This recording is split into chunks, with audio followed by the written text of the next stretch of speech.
Hello ఇదిగిదిగా ఇదిగిదిగా వచ్చినాది ప్రజాపాలన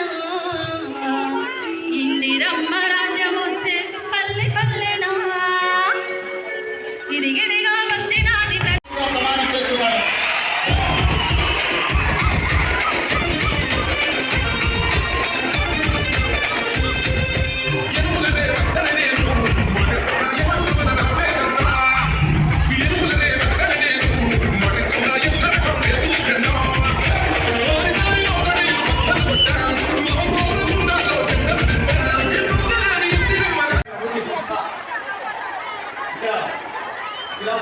ఆవిష్కరించబడుతుంది. తర్వాత ప్రభుత్వ వైద్య కళాశాల వసతి గృహాలు, తర్వాత నర్సింగ్ కాలేజీ, ఆ తర్వాత మరి మున్సిపాలిటీ పరిధిలో ఉండే వివిధ నిర్మాణ కార్యక్రమాలు మీరందరూ చాలా ఆనందంగా ఎదుర్కొంటున్నారు. సీఎం గారి కోసం వారు వేదిక తర్వాత స్క్రీన్ మీద హెలికాప్టర్ కనిపిస్తుంది కదా, సో అక్కడికి వచ్చి ఆ శిలాఫలకాన్ని ఆవిష్కరిస్తున్నప్పుడు ఆ వివరాలు మనం చెప్తాము.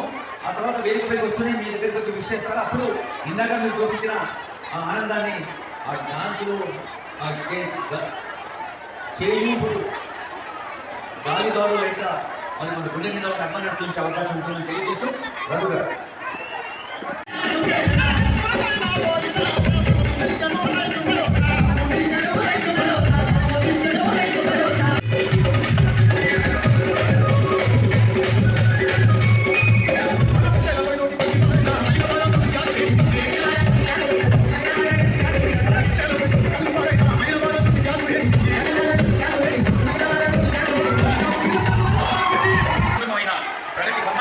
ఈరోజు నర్సంపేటలో ఆవిష్కరించేందుకు ఇది మన ప్రజాపాలన ప్రభుత్వం రెండేళ్ల పండుగ.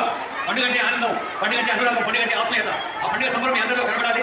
అందులో సీఎం గారు ఆవిష్కరించి వేదికపైకి వస్తూనే మన స్థానిక శాసనసభ్యులు, సభాధ్యక్షులు దొంతి మాధవరెడ్డి గారిని, వేద పండితులు అందులో సీతక్క మేడం గారు, కొండ సురేఖ మేడం గారు, దేవాదాయ శాఖ మంత్రులు, ఇంకా అనుభవం ఎమ్మెల్సీస్ పెద్దలు, వేదిక పైన శ్రీశైల రాజయ్య గారు, ఫైనాన్స్ కమిషన్ చైర్మన్, వేదోక్తంగా వేదాశ్రీ స్వాగతం జరుగుతుంది. అది ఆవిష్కరిస్తున్న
స్వాగతం పలుకుతూ ఇప్పుడు రేవంత్ రెడ్డి గారు గౌరవనీయులు వారి నాయకత్వంలో మీరందరూ కూడా ఇతరులను అందించిన ఈ సందర్భంలో 2 సంవత్సరాల కాలం పూర్తయిన నేపథ్యంలో ప్రజాపాలన విజయోత్సవ సభలో మీరందరూ వేలాది మందిగా మీరు రావాలి.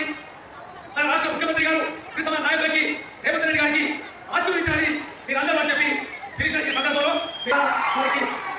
స్వాగతం సుస్వాగతం అని చెప్పి తెలియజేస్తా ఉన్నారు. అంతేకాకుండా చెప్పి మనం డిసెంబర్ 3,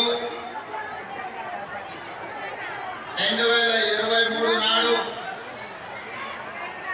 ఈ ఓటుని ఆయుధంగా మార్చి